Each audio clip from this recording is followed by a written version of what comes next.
चंपकपुर नाम के एक गांव में एक सर्वेश नाम का लड़का रहता था। वो बहुत ठर की किस्म का था। एक दिन सर्वेश अपनी प्रेमिका से बात कर रहा होता है। अरे डार्लिंग, बड़े दिन हो गए, चलो तुम्हें फिल्म दिखा के लाऊं। आजी दूर रहो मुझसे, खबरदार जो मुझे छुआ तो। अरे जानू, इतना क्यों भड़क रही हो? क्या हुआ? तुम्हें तो बस मेरे साथ गुलछर्रे उड़ाने हैं। शादी की बात करते ही तुम्हारे बहाने शुरू हो जाते हैं। आज आर या पार, कोई बहाना नहीं। मतलब ये कि या तो शादी करो मुझसे, नहीं तो मैं पूरे गांव को बता दूंगी कैसे तुम मेरा फायदा उठा रहे हो। अरे ये कहाँ फंस गया मैं? कुछ सोच सर्वेश, वरना तू तो चप्पलों के भाव पिटेगा आज पूरे गांव से। अरे जाने मन, मैं यही तो खुशखबरी देना चाहता था तुम्हें कि कल हम शादी करेंगे। मैंने पंडित जी से बात कर ली है, तुम बस कल तैयार रहना। सच सच कह रहे हो तुम? हाँ बिल्कुल सच। चलो अब घर चलते हैं, बहुत समय हो गया है, और कल सुबह इसी गुप्त जगह आ जाना।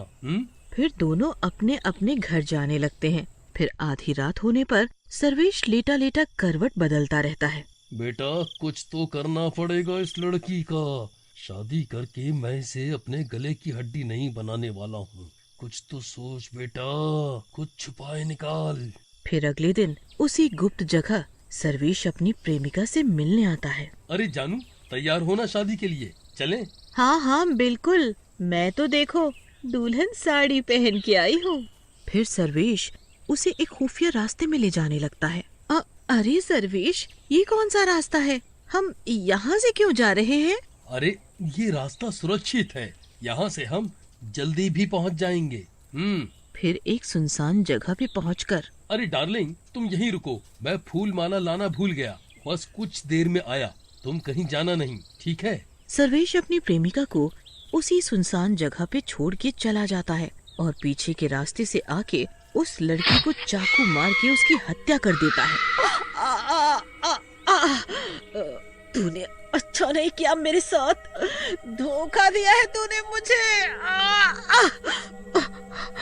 अरे कुछ ही पलों में तुझे इस दुनिया से मुक्ति मिल जाएगी, तब तू आराम से शादी करियो, पर भगवान के घर में।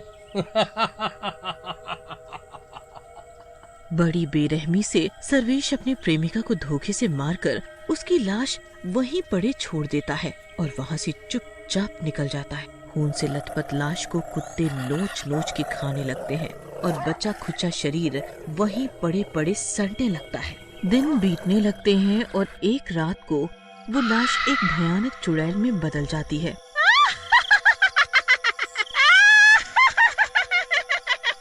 मैं फिर से कैसे जिंदा हो गई? अब मेरा बदला पूरा होगा। फिर उसकी नजर अपनी चिथड़ी हुई लाश पे पड़ती है। हाँ? ये क्या हालत कर दी मेरे शरीर की? कटा फटा शरीर, ऐसी भी क्या गलती कर दी मैंने? बस प्यार ही तो किया। हाँ, पर गलत इंसान से किया, यही सबसे बड़ी गलती थी मेरी। फिर चुड़ैल अपना सुध बुध संभालती है और तेज तेज हंसने लगती है।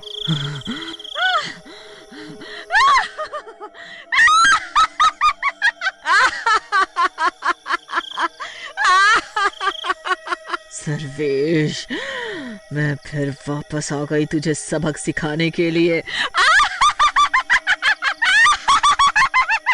पर ये लाश छुपानी पड़ेगी मुझे, वरना दिक्कत हो जाएगी। फिर चुड़ैल सोचने लगती है कि लाश कहाँ छुपाऊं। तभी उसे एक उपाय मिलता है। एक काम करती हूँ, गड्ढा खोद लेती हूँ। फिर काफी देर तक खोदने के बाद चुड़ैल एक गहरा गड्ढा खोद के तैयार कर लेती है। हाँ, चलो ये तैयार हो गया, अब इसमें ये लाश दबा देती हूँ। हाँ, कभी कोई नहीं ढूंढ पाएगा। फिर चुड़ैल अपने बचे हुए शरीर को उस गड्ढे में दफना के मिट्टी भर देती है। ये काम तो पूरा हुआ, अब उस सर्वेश को ढूंढना रह गया है बस। फिर चुड़ैल सर्वेश की खोज में उसके गांव में भटकने लगती है। वहाँ सर्वेश एक दूसरी लड़की को अपने प्यार के जाल में फंसा लेता है। अरे रजनी, तुम कितनी सुंदर हो। भगवान ने तुम्हें बड़ी फुर्सत से बनाया है। क्या सच में मैं इतनी खूबसूरत हूँ? और क्या, पूरे गांव में तुमसा सुंदर कोई और नहीं है। क्या तुम मुझसे शादी करोगी? हाँ, सच। मेरे बापू नहीं मानेंगे। अरे कौन सा अभी शादी कर रहे हैं हम। अभी पहले मैं कोई टिकाऊ काम धंधा करने लग जाऊं, तब तुम्हारे घर आऊंगा तुम्हारा हाथ मांगने। पर तब तक हमें ऐसे ही छुप छुप के मिलना होगा। तुम्हारे बापू जान गए तो अभी रिश्ता ठुकरा देंगे। हाँ, तुम सही कह रहे हो। अभी किसी को नहीं बताएंगे। फिर उन दोनों का मिलना जुलना कुछ दिनों तक चलता रहता है और एक दिन सर्वेश रजनी को मिलने उसी जगह बुलाता है जहाँ वो अपनी पहली प्रेमिका को मिलता था। अरे, आज तुमने मुझे यहाँ क्यों बुलाया है? ये कितनी सुनसान जगह है। अरे जाने मन जाने बाहर, ये जगह एकदम सेफ है। यहाँ हमें कोई नहीं देखेगा, इसीलिए मैंने ये जगह चुनी। अब इस जगह आ ही गए हैं तो थोड़ा प्यार भी बरसा दो। वहीं वो चुड़ैल सर्वेश को ढूंढते ढूंढते उसी जगह पहुंच जाती है। तभी उसकी नजर सर्वेश पर पड़ती है। वो एक पेड़ से उन्हें छुप छुप के